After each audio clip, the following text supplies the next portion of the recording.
এখন এই উপজেলা নির্বাচন অথবা মেয়র নির্বাচন, স্থানীয় সরকার নির্বাচনগুলো সরকারের পরিবর্তন ঘটায় না এবং জনগণের যে মূল বিষয়টা থাকে রাষ্ট্রের পরিচালনা দায়িত্ব, সেই দায়িত্বের কোনো পরিবর্তন ঘটায় না।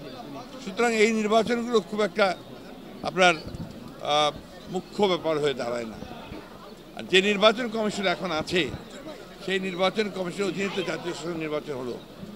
গোটা পৃথিবী, বাংলাদেশ সবাই দেখেছে যে কতটা অযোগ্য এই নির্বাচন কমিশন, যাদের কোনো যোগ্যতাই নেই একটি নির্বাচনকে সুষ্ঠুভাবে পরিচালনা করার জন্য।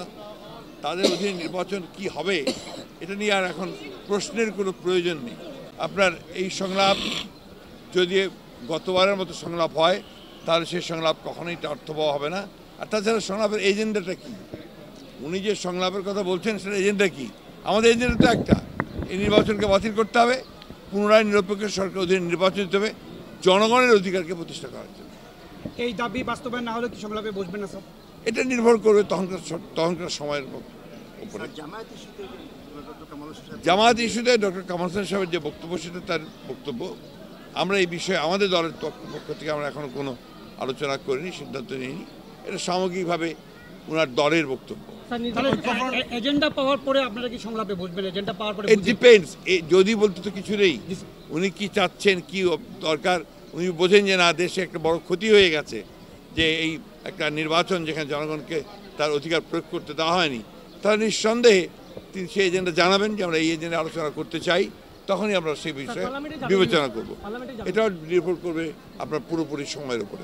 ঐক্যফ্রন্ট এবং বিএনপির মধ্যে কোনো রকমের কোনো প্রবলেম নাই। ঐক্যফ্রন্ট অটুট আছে, আমি আপনার কথা বুঝতে পেরেছি। আমাদের ঐক্যফ্রন্ট অটুট আছে, এতটুকু কোথাও কোনো সমস্যা নেই। রাজনৈতিক দলগুলোর মধ্যে পরস্পরের মধ্যে কিছুটা থাকতেই পারে, সেটাই স্বাভাবিক, বিকজ এখান থেকে এক একটা রাজনৈতিক দল, তাই না? কিন্তু কমন লক্ষ্য কী? যে জনগণের ভোটের অধিকারকে নিশ্চিত করা, দেশনেত্রী বেগম খালেদা জিয়াকে মুক্ত করা। এইগুলো হচ্ছে হাজার হাজার যারা এখন আপনার রাজনৈতিক কর্মী আছে, যারা গ্রেপ্তার হয়ে আছে, মিথ্যা মামলা হয়েছে, সেগুলোকে প্রত্যাহার করা। এগুলো হচ্ছে আমাদের এখন কমন এজেন্ডা।